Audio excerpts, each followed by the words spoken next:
Hey everybody, got another one coming out to you. So just hatched out some more chicks today. It's day 22. We have 9 here. We had 11 that hatched out last night, so we're going to let them join their brothers and sisters in the brooder. This is hilarious, guys. So he's always following me. No matter how fast I run.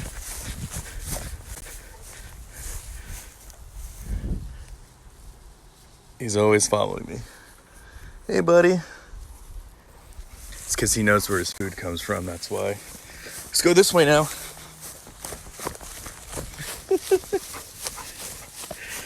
Oh, I think that's cute. So yes, tons of babies in there. We have our Cornish crosses in here.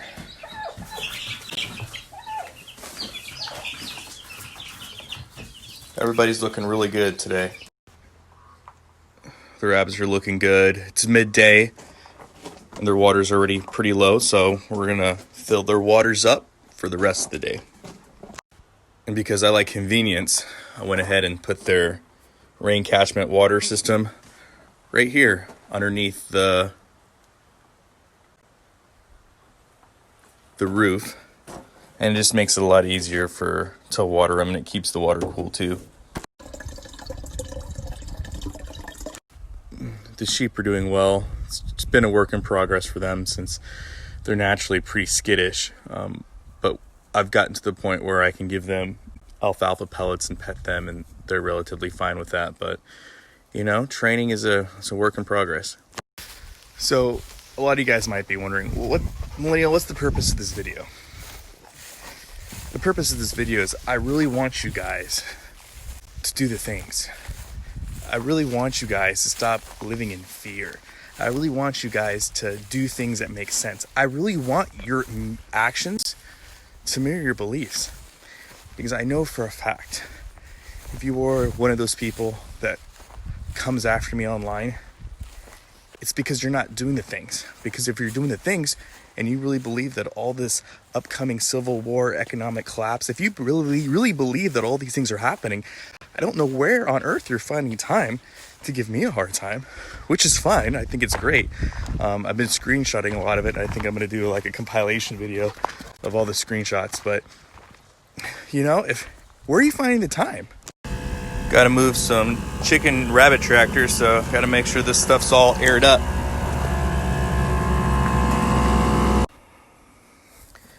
Got everything connected. We're just going to move it a couple feet. Sustainability.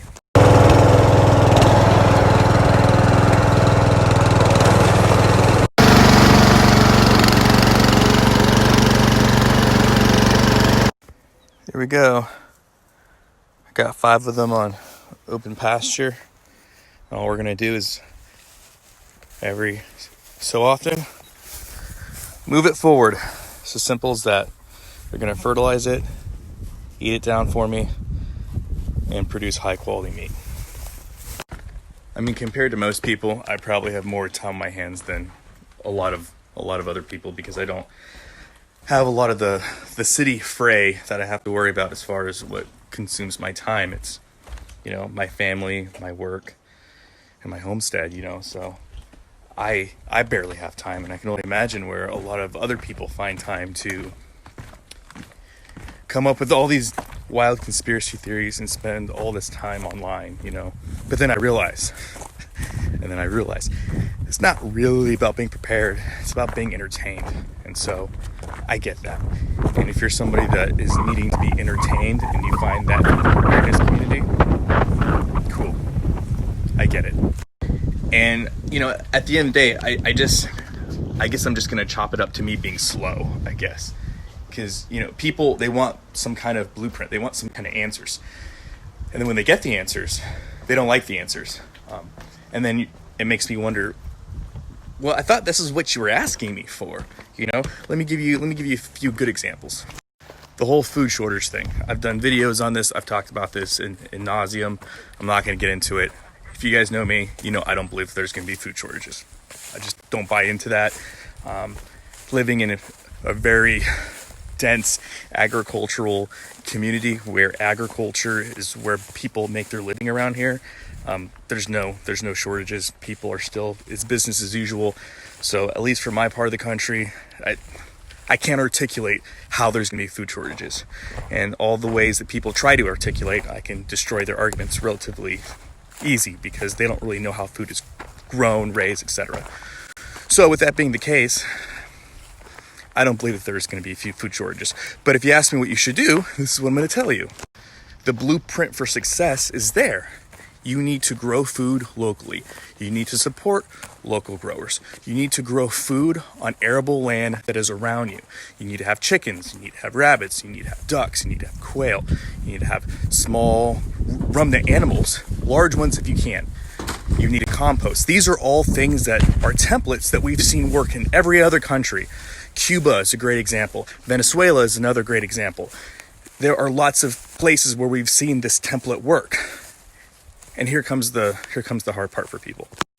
And the problem is that would actually require them to go outside and grow food. It would require them to go outside and actually do something. And most people don't want to do that. It's so much easier to just go to the store and bulk hoard purchase items that make you feel better. But like I've said, at that point, you're just liquidating assets. And then you have the other camp. The other camp of people would say, well, Millennial, I really want to do that.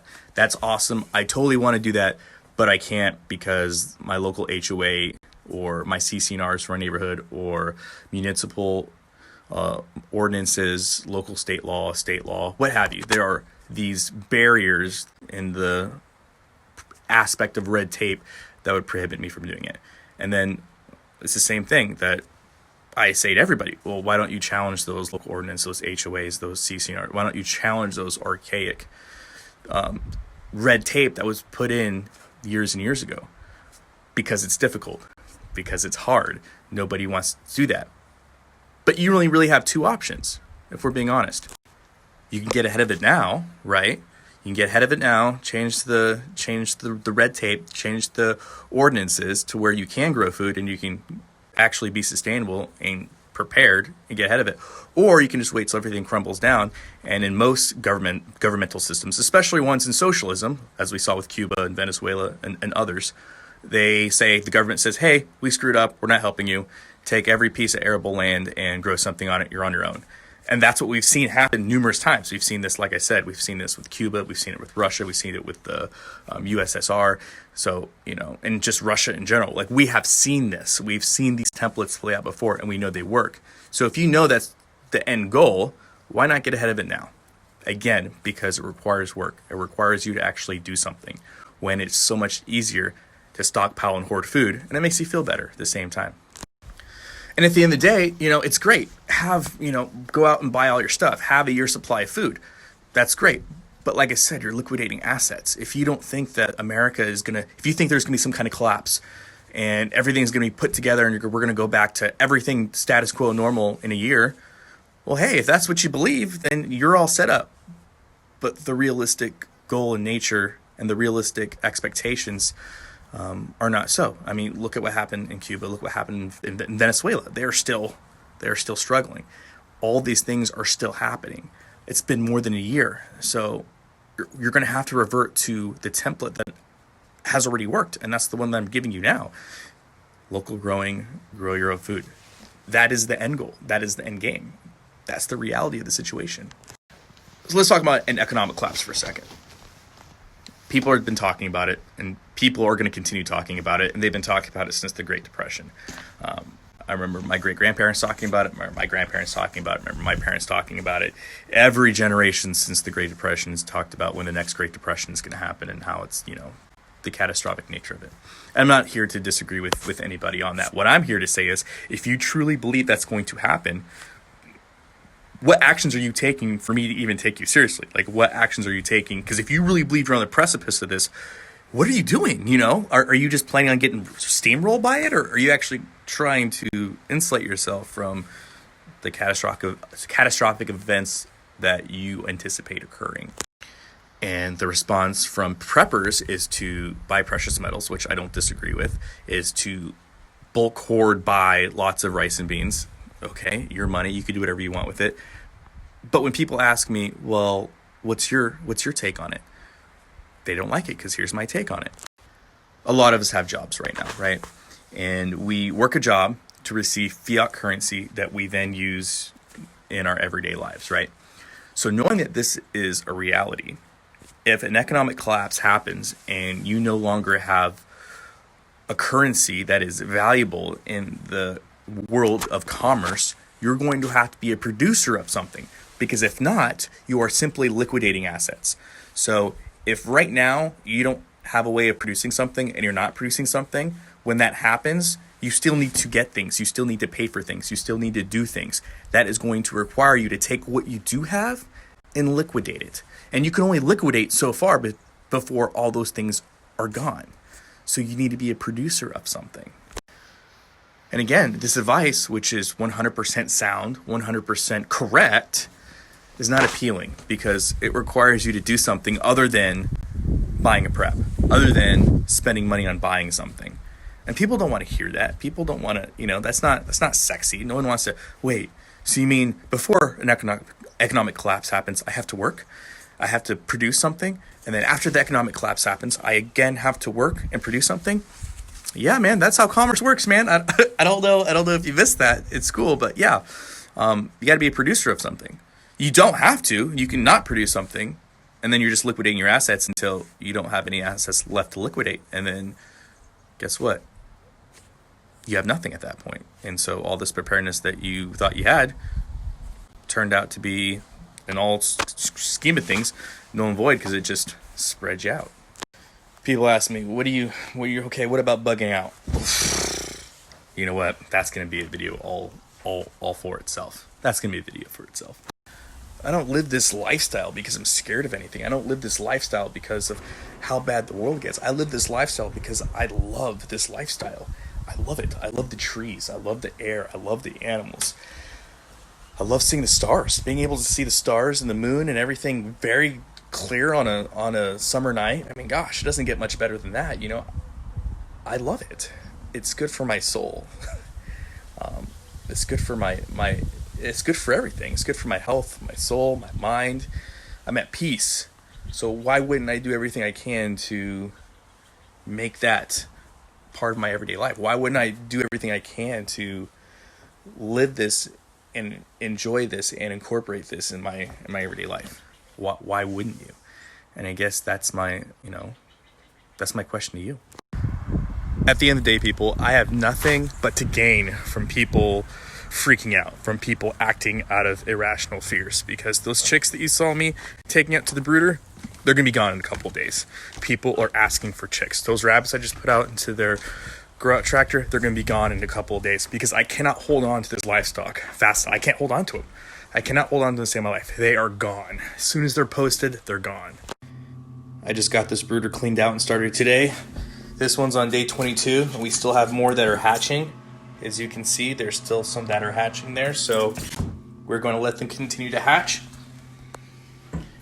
And then once they're hatched, we're going to clean that one out, and we're going to put some more eggs in them, and then we're going to hatch out some more because the demand is there. Like I said, my incubators are going 24/7 because people are in fear, people are scared, and people want small livestock animals.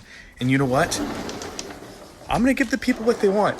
So I'm telling you, don't be fearful. Don't react out of emotion. Don't react out of fear. But at the end of the day, when people do, because they're still going to, it does nothing but help my cause because I'm going to give them what they want. So please, please, please, please don't react out of fear. Use common sense.